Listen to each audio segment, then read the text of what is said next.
제10장 강의를 시작하겠습니다. 10장은 국제무역이 경제 발전 그리고 경제 성장에 미치는 영향을 정리하고 있습니다.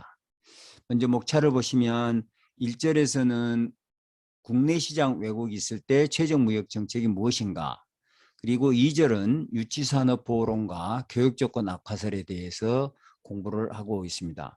그리고 3절은 수입 대체 정책과 수출 제한 정책이 어떤 차이를 갖고 있는지, 그리고 4절은 개방이 경제 성장에 미치는 영향에 대해서 정리를 하고 있습니다.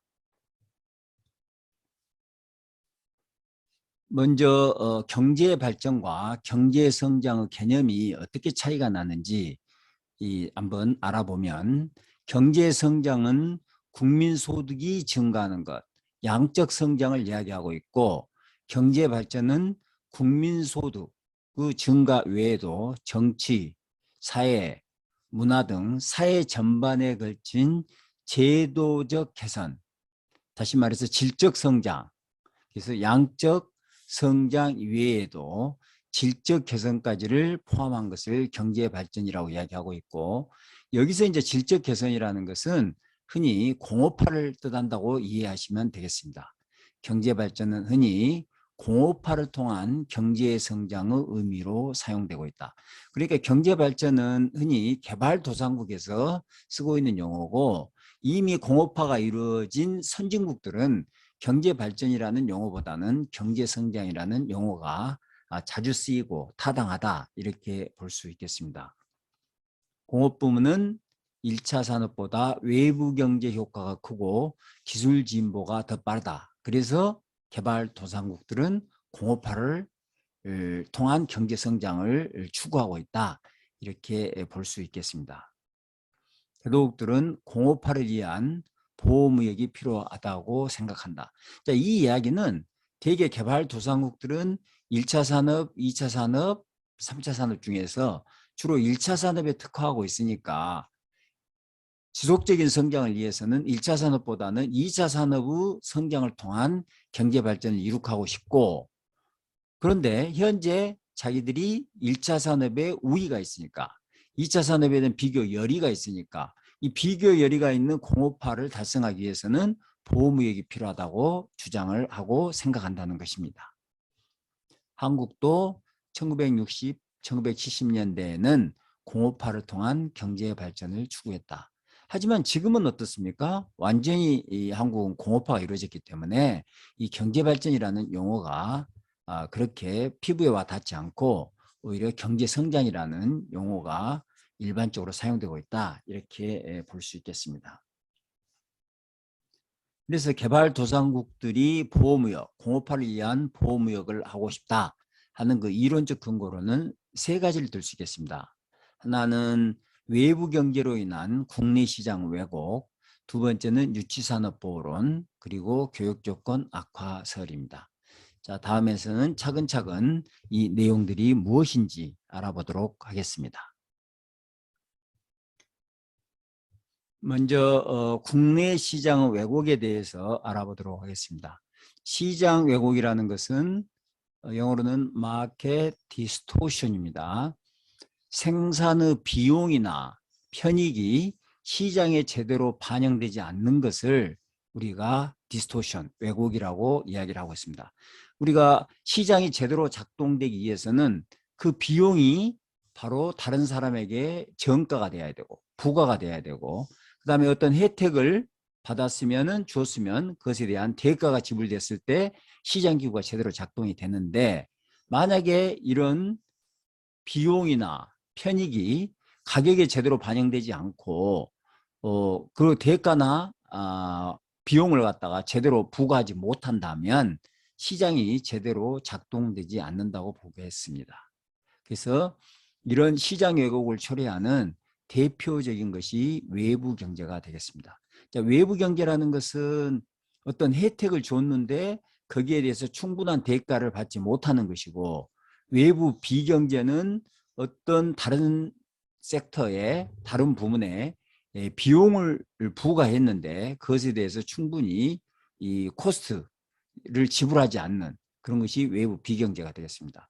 자, 외부 비경제의 대표적인 예가 공해가 되겠죠. 공해. 그래서 어떤 A라는 기업이 공해를 발생시켰으면 그 코스트를 지불해야 되는데 공해를 발생시키고 그 코스트를 지불하지 않았다면 그것이 외부 비경제가 되겠고요. 자, 외부 경제는 어떤 A라는 기업이 기술 개발을 했는데 그 기술 개발로 인해서 B라는 기업이 혜택을 받았어요. 근데 혜택을 받았는데도 그 혜택에 대해서 대가를 지불하지 않는다면 그것이 외부 경제라고 볼 수 있겠습니다. 이런 어떤 외부 경제가 있게 되면 방금 이야기한 것처럼 시장이 제대로 작동되지 않고 그런 시장이 제대로 작동되지 않는 것을 우리는 뭐라고 표현하고 있는 것은 마켓 페일리어, 시장 실패라고 표현하고 있습니다. 시장이 제대로 작동되지 않았다, 시장 실패했다 이렇게 볼 수 있겠습니다. 그래서 이런 시장 실패의 사례로는 방금 이야기했던 외부 경제도 있지만 그 외에도 독과점, 우리가 이시경제에서 배웠지만 독점이 있게 되면 완전 경쟁 시장보다도 효율적인 자본 배분이 되지 않죠. 그 다음에 공공재.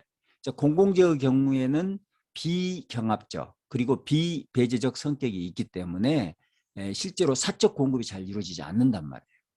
사적 공급이 잘 이루어지지 않는다는 것은 시장이 작동되지 않는다는 뜻이 되겠고, 그래서 이런 경우에는 시장에다 맡기면은 제대로 자원 배분이 이루어지지 않는다.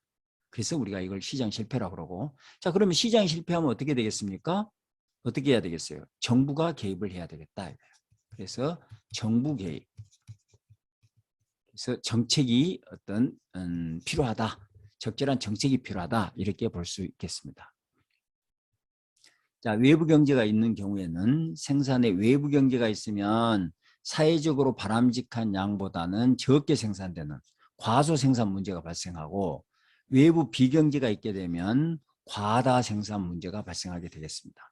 자, 예를 들면 공해를 한번 생각을 해보면 공해가 발생했으니까 그것에 대해서 코스트를 지불해야 되는데 지불하지 않게 된다면 코스트가 적게 평가가 될 것이고, 적게 평가가 되니까 과다 생산 문제가 발생하게 되고, 그 다음에 어떤 기술을 개발했으면 그 기술 개발로 인해서 다른 기업이 이득을 봤으면 그 이득에 대해서 대가를 지불했으면 기술 개발이 더 이루어질 수 있는데 그 대가를 받지 못하니까 기술 개발이 더 적게 이루어지는, 그래서 과소 생산 문제가 발생한다. 이렇게 이해하시면 되겠습니다. 그래서 시장 왜곡이 있으면 자유무역이 최적 정책이 아니고, 자유무역은 시장에 맡기는 거죠. 시장에 맡기는 것이 최적 정책이 아니고 정부 개입이 필요하게 된다. 정부 개입이란 것은 뭡니까? 보호무역이 되겠죠. 보호무역. 정책이 들어가니까 보호무역이 필요하게 된다. 이렇게 보시면 되겠습니다.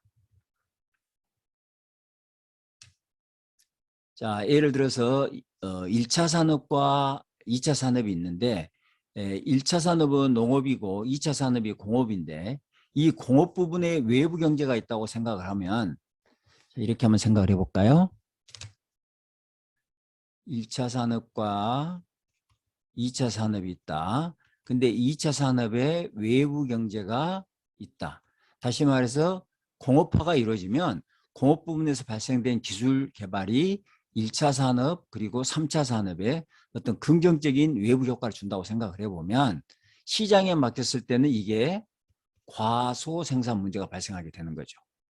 과소 생산 문제가 발생하니까 정부 개입이 필요하고, 개입이 필요하죠. 정부 개입이 필요한데 이 개입은 어떻게 해야 되겠어요? 이 생산을 증가시키도록 해야 되겠다 이거예요. 개입은 이것을 갖다가 보호를 통해서 생산을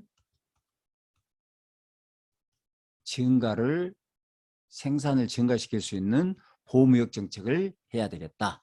이 과소 생산을 갖다가 증가시키는 이런 정책이 필요하다. 이렇게 볼 수 있겠습니다. 그래서 공업 부문의 생산량은 사회적으로 바람직한 생산량보다 적어진다. 과소 생산 문제가 발생한다는 거죠. 따라서 공업 부분의 생산을 확대하기 위해서 정부 정책이 필요하게 되다. 자, 그러면 이 공업 부분의 생산을 확대하기 위한 정부 정책으로 뭐가 있을까? 우리가 지금 무역하고 관련 지어서는 관세를 부과하게 되면 가격이 올라가게 될 것이고, 가격이 올라가게 되니까 생산이 증가하면서 과소 생산 문제가 해소된다는 것이죠. 자, 그림을 보면서 한번 이해를 해보도록 할까요? 자, 원래 국제시장 가격이 PW고 이 PW 가격에서 S1만큼 생산이 이루어지고 그 다음에 소비는 D1이 돼서 S1, D1만큼 수입이 이루어지고 있다고 한번 해보면 이게 지금 공업 부문이고 이게 지금 공업 부문이고 외부 효과가 있다고 하면 지금 현재 자유무역 상태에서 이루어지고 있는 S1은 과소 생산 문제가 발생하고 있는 거죠. 그래서 이 생산을 증가시키기 위해서 관세를 부과한 겁니다. 관세를 부과해서 가격을 올렸더니 생산이 S2로 증가하고 소비가 D2로 감소하면서 우리가 앞에서 봤듯이 A 플러스 B만큼 마이너스 A 플러스 B만큼 후생 손실이 발생하게 되는 겁니다. 그런데 이 재화가 외부 효과가 있어가지고 어떤 베니핏이 있다면 이게 마지널 베니핏이거든요. 그러면 S1에서 S2만큼 증가하면서 이만큼 이익이 발생하게 된다는 거죠. 외부 효과로 인한 이익입니다.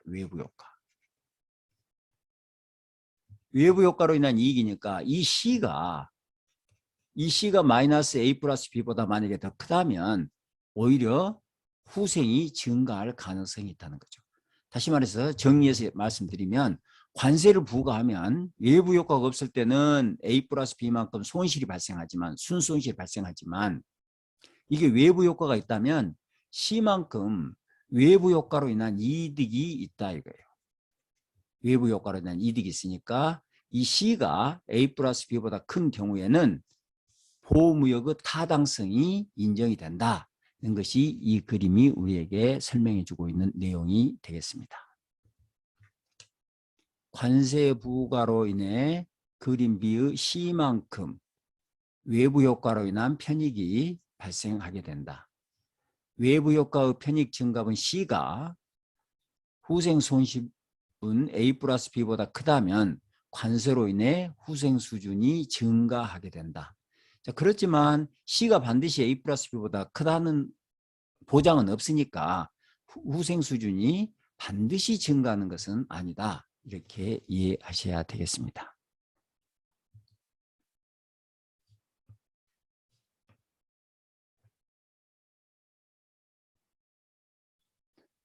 재화의 생산을 늘리기 위한 최적 정책은 관세가 아니라 생산보조금 정책이다. 어쨌든 외부 효과가 있기 때문에 우리는 재화의 생산을 늘리기 위해서 관세를 부과했는데 이 관세보다는 생산보조금 정책이 더 최적 정책이라는 것입니다. 자, 그림을 한번 또 볼까요? 이 그림을 보시면 이것은 관세를 부과했을 때 원래 여기에서 관세를 부과해서 이렇게 돼서 생산이 증가하게 되는 거죠. S1에서 S2로 생산이 증가하면서 A 플러스 B만큼 순손실이 발생하게 됐는데 만약에 생산보조금 정책을 펴게 되면 이 재화를 생산하면 이 S만큼 보조금을 주겠다. 이렇게 하게 되면 생산이 S1에서 S2로 증가하게 될 거라는 거예요. S1에서 S2로 증가해. 그러면서 자 보시죠. 보조금은 생산이 여기서 이렇게 증가하게 되니까 이것에 대해서 S만큼 보조금을 주니까 이만큼이 보조금이 됩니다. 이 네모만큼이. 근데 이 네모만큼이 C 플러스 D가 보조금이 되는데 생산자의 잉여는 얼만큼 증가하는 거는 C만큼 증가하니까 D만큼 손실이 발생하게 되는 거죠. 생산 보조금 정책에서. 근데 관세 정책에는 손실이 얼만큼 발생합니까? A 플러스 B만큼 손실이 발생하게 돼요. 자, 그런데 관세에서는 A 플러스 B인데 생산 보조금에서는 D니까 후생 손실이 어디에서 더 적습니까?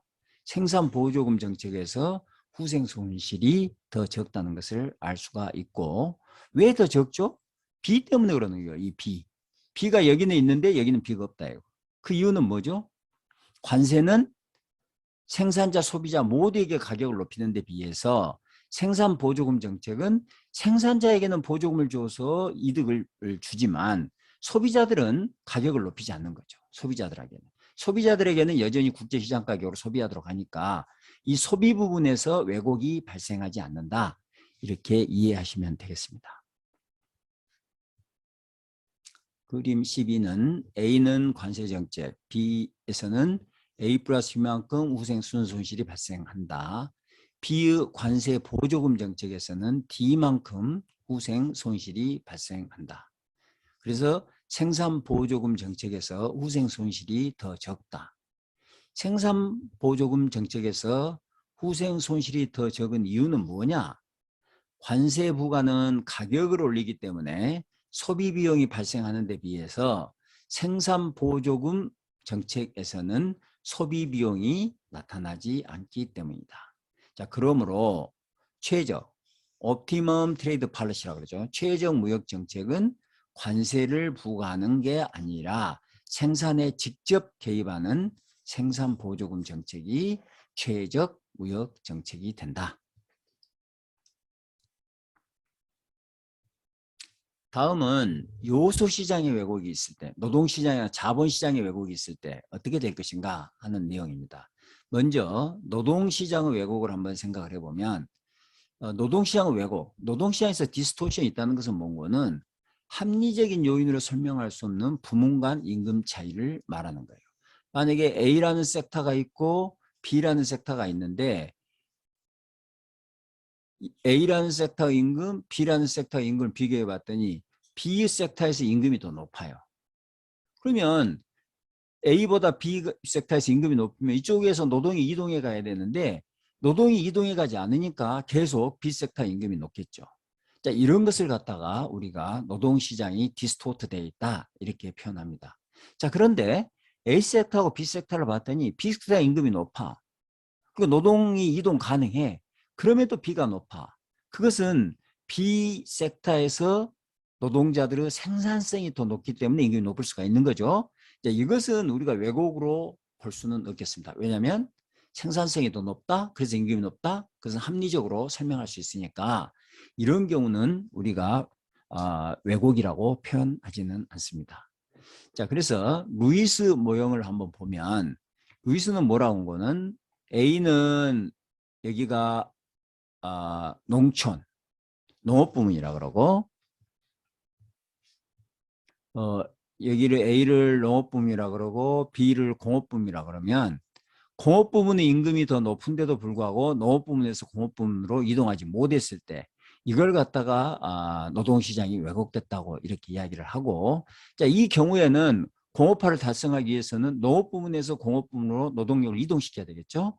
그 이동시키는 방법이 무엇일까 하는 것이 지금 여기서 다루고 있는 내용이 되겠습니다. 노동의 한계 생산력은 공업 부문에서 더 높다. 이 경우 농업 부문의 노동력을 공업 부문으로 이동하기 위해서는 정부 정책이 필요하다.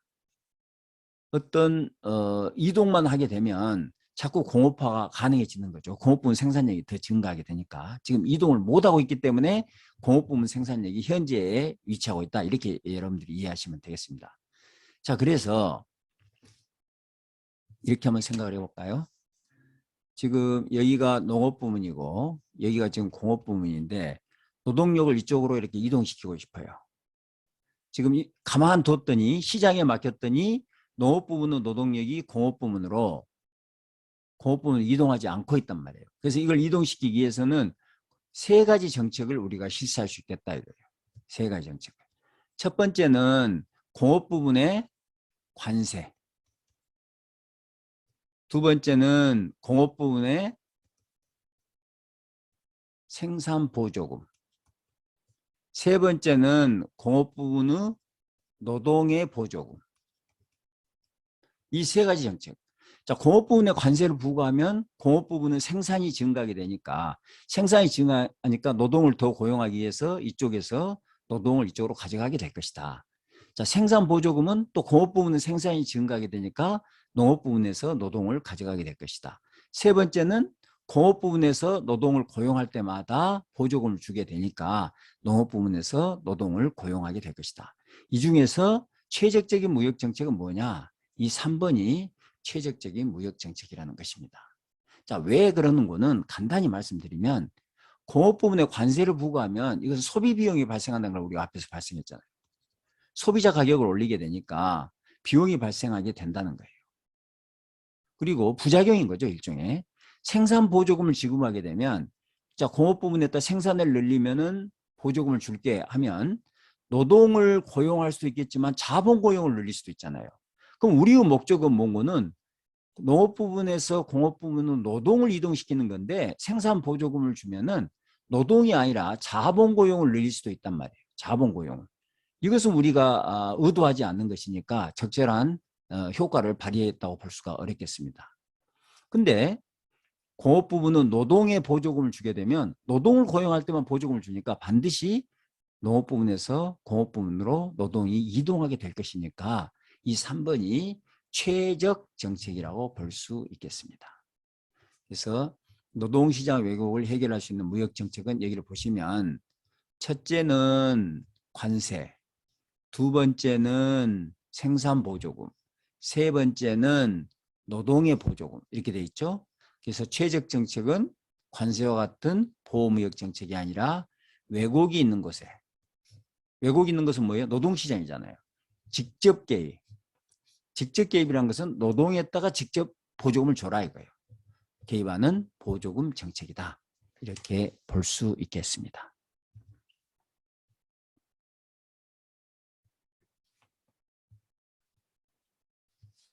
시장 왜곡 교정을 위한 최적 정책의 일반 원칙은 뭘까? 왜곡이 있는 부분에 대해 직접적으로 개입을 해라. 간접적으로 관세가 이제 간접적으로 교정하는 거죠. 간접적으로 교정하고자 하면 다른 부분, 소비 부분에 왜곡을 발생한다고 우리가 봤죠. 다른 부분에 왜곡을 발생시키게 된다. 경제학자들은 보호무역보다 자유무역이 더 좋다고 주장을 하고 있습니다. 자, 그 이유를 간단히 살펴보면 첫째는 국내 시장 왜곡 교정에는 무역 정책보다는 국내 정책이 더 바람직하다. 방금 봤듯이 관세 정책보다는 보조금 정책이 더 적절하다는 것을 우리가 살펴봤죠. 두 번째는 시장 왜곡을 잘못 인식하여 부적절하고 잘못된 정책을 사용하는 것보다는 차라리 자유무역을 실시하는 것이 낫다. 그러니까 잘못된 정책보다는 차라리 부작용 조금 문제가 있더라도 자유무역 정책이 더 낫다는 이야기입니다.